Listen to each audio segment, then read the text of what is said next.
तो इस वीडियो में हम इस क्वेश्चन के माध्यम से समझेंगे कि वोल्टेज गेन ऑफ एम्पलीफायर कैसे निकालते हैं। तो यहाँ पर एक एम्पलीफायर सर्किट दे रखा है। यहाँ पे एक VS AC सोर्स है और यहाँ पे RB 100 kilo ohm, VBB 3 volt और एक IB करंट फ्लो कर रहा है इधर की तरफ। और यहाँ पे VCC 10 वोल्ट है, RC 3 किलो ओम है और बीटा की वैल्यू 100 दी है और आउटपुट इम्पीडेंस की वैल्यू इनफाइनाइट दी है और एक कॉमन एमीटर है। ओके, तो ग्राउंडेड कॉमन एमीटर है। तो जब भी हमको वोल्टेज गेन निकालना होता है उससे पहले हम क्या करते हैं, सर्किट की DC एनालिसिस करते हैं। तो DC एनालिसिस करके हम सबसे पहले क्या निकालेंगे, हम सबसे पहले निकालेंगे बेस करंट। तो इसको IBQ लिखते हैं। तो बेस करंट निकालने के लिए आप देख रहे हैं इसको हम सॉर्ट कर रहे हैं। तो यहाँ पे क्या है, VB इज 3 वोल्ट और यहाँ पे 0.7 का ड्रॉप हो जाएगा इधर। तो यहाँ से 0.7 का ड्रॉप हो जाएगा और 100 से डिवाइड कर देंगे रेजिस्टेंस। तो यहाँ पर हमारा 0.023 मिली एम्पियर या 23 माइक्रो एम्पियर में हमारा बेस करंट आ जाएगा।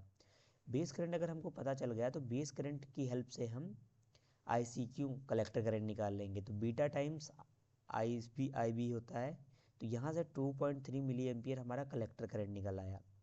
अब हम क्या करते हैं कि हम VC कैलकुलेट कर लेते हैं। अब VC कैलकुलेट करेंगे तो VC कैलकुलेट करने के लिए क्या करेंगे, यहाँ पर हम आउटर लूप में KVL लगाएंगे। तो यहाँ पे क्या हो जाएगा, VCC माइनस ICQ और RC, ये वाला पूरा वोल्टेज VC इसके इक्वल हो जाएगा। तो यहाँ पे VCC की वैल्यू 10 है, माइनस इसके अक्रॉस कितना पोटेंशियल ड्रॉप किया उसका सब्सट्रैक्ट कर देंगे। तो यहाँ से हमको VC 3.1 वोल्ट आ गया। मतलब कि हमारा जो एम्पलीफायर एक्टिव मोड में है, तो एम्पलीफायर तो एक्टिव मोड में ही होता है।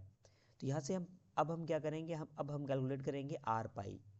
तो R पाई कैलकुलेट करने के लिए हम क्या करेंगे, VT into beta upon ICQ, ये फॉर्मूला होता है। तो VT को हमने एज्यूम कर लिया 25 मिली वोल्ट, ऐसे नॉर्मली 26 मिली वोल्ट लेते हैं। तो जो जितना भी जंक्शन दिया हो या फिर 26 मिली वोल्ट लिख सकते हैं। तो 25 मिली वोल्ट और बीटा की वैल्यू 100 यहाँ पे रख दी और ICQ हमने कैलकुलेट किया था 2.3 मिली एम्पियर। तो यहाँ से 1.08 किलो ओम हमारा R पाई आ गया। फिर दूसरा हमारा पैरामीटर होता है GM होता है ट्रांस कंडक्टेंस। तो ट्रांस कंडक्टेंस जो होता है उसका फॉर्मूला होता है IC बीटा अपॉन, यहाँ पे जो ये VT अपॉन ICQ है, ये वाला जो है ये 1 अपॉन GM लिखा हुआ है। Beta is equal to GM times R pi होता है। तो यहाँ से हम GM निकाल लेंगे यहाँ पे। तो हम वैल्यू यहाँ पे रख देंगे, बीटा की 100 हो जाएगा और डिवाइडेड में ये वैल्यू R पाई 1.08 किलो ओम। तो यहाँ से GM की वैल्यू हमारी आ जाएगी 0.0925। फिर क्या करेंगे, यहाँ पे AV होता है हमारा वोल्टेज गेन का फॉर्मूला। तो वोल्टेज गेन में हम क्या करेंगे, minus GM into RC into R pi upon R pi plus RB formula है। तो यहाँ पे R पाई हमने कैलकुलेट किया था 1.08 किलो ओम और R पाई इस RB की वैल्यू 100 किलो ओम है। रख के इस फॉर्मूले में सारी वैल्यूज़ पुट कर देंगे और यहाँ से हमारा वोल्टेज गेन आ जाएगा। तो आई होप आपको यहाँ पे चीज़ें क्लियर हो गई हों। तो फिर से इसको क्विक समराइज़ कर लेते हैं। तो सबसे पहले हमको इस तरह का सर्किट दिया हुआ है। सबसे पहले हम DC एनालिसिस करेंगे। DC एनालिसिस के अंदर हम बेस करंट, कलेक्टर करंट और VC कैलकुलेट कर लेंगे। फिर हमको कुछ पैरामीटर चाहिए जो फॉर्मूले में रखने हैं। R पाई कैलकुलेट कर लेंगे, GM कैलकुलेट कर लेंगे और यहाँ से हम अपना वोल्टेज गेन निकाल सकते हैं।